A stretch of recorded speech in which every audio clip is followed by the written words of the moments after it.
Action protest sa isinampa kay San Quintin Mayor-elect Farah Lumahan ibinasura. Sa detalye mga idol, kasama natin Idol Jam Victorio.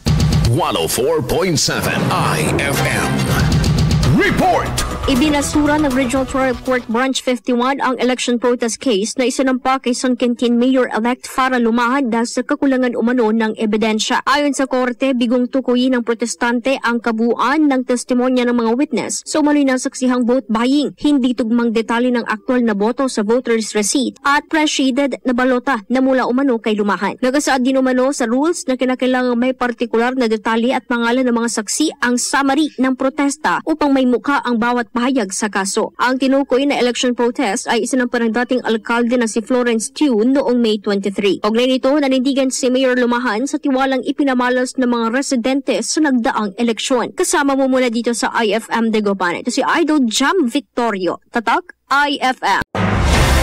IFM News. IFM News. IFM News.